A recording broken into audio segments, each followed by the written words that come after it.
Il y a régulièrement des débats sur la souffrance animale dans le cadre des élevages intensifs, qui, soyons honnêtes, sont un peu des camps de concentration pour animaux, on va dire. On n'y enverrait pas son chat ou son chien pour y faire une thalassothérapie. D'ailleurs, s'il s'agissait d'animaux domestiques, ça tomberait probablement sous le coup des lois contre la maltraitance animale.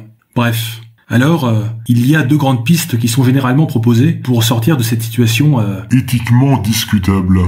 La première serait de réduire partiellement ou totalement notre consommation de viande, par choix personnel, par exemple. Et la deuxième serait de développer l'agriculture cellulaire, pour produire de la viande sans infliger une existence merdique à des milliards d'animaux. Voir lien dans la description.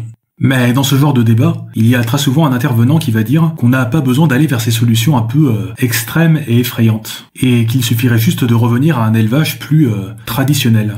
Ouais, en gros, des animaux élevés en plein air, et avec suffisamment d'espace. Et oui, c'est sûr qu'on peut élever des animaux dans des conditions significativement moins merdiques que celles de l'élevage intensif. Mais le souci, lorsqu'on atteint le point élevage traditionnel, c'est qu'on ne semble pas bien mesurer ce que ça impliquerait, de revenir massivement à un élevage traditionnel.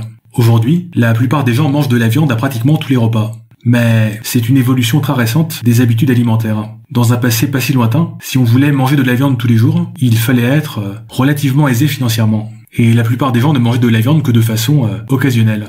Si, aujourd'hui, on peut manger de la viande à chaque repas pour un prix très abordable, eh bien, cela est rendu possible par l'élevage intensif. Pour donner une idée, en France, en 2013, 96% des porcs et 84% des volailles étaient élevés dans des élevages intensifs. Et si on repassait à de l'élevage plus traditionnel, eh bien, on produirait beaucoup moins de viande, et elle serait beaucoup plus chère. Et du coup, on en mangerait moins. Ce qui revient concrètement à suivre la première piste, celle de la réduction de la consommation de viande. Et parmi les gens qui prônent le retour à un élevage traditionnel, il y en a qui sont conscients de cela, et qui l'assument pleinement. Oui, revenir à de l'élevage traditionnel, ça voudra dire moins de viande et de la viande plus chère. Mais il y en a aussi beaucoup qui sortent de la carte élevage traditionnel pour noyer le poisson, en gros. Genre, ouais, t'inquiète, il suffit de revenir à de l'élevage traditionnel et on pourra continuer nos vies normalement. La question, elle est vite répondue. Oui, mais non. Remplacer tout l'élevage intensif actuel par de l'élevage traditionnel, concrètement, pour la plupart des gens, ça reviendrait à adopter un régime que l'on qualifierait aujourd'hui de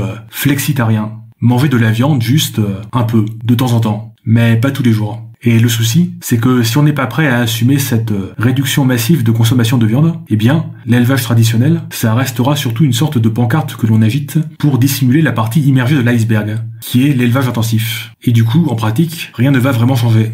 En pratique, on va continuer à vaguement stigmatiser les personnes végétariennes, ces gens bizarres, qui sont probablement dans la haine de soi, tout ça. Et, en parallèle, on va continuer à freiner des quatre fers vis-à-vis de l'agriculture cellulaire, en mode non, on veut pas de ça chez nous, défendons notre terroir et nos traditions. Sauf que, pour le coup, si on voulait vraiment être dans la tradition, et pas juste faire du terroir washing de l'élevage intensif, eh bien, il faudrait manger beaucoup moins de viande qu'aujourd'hui.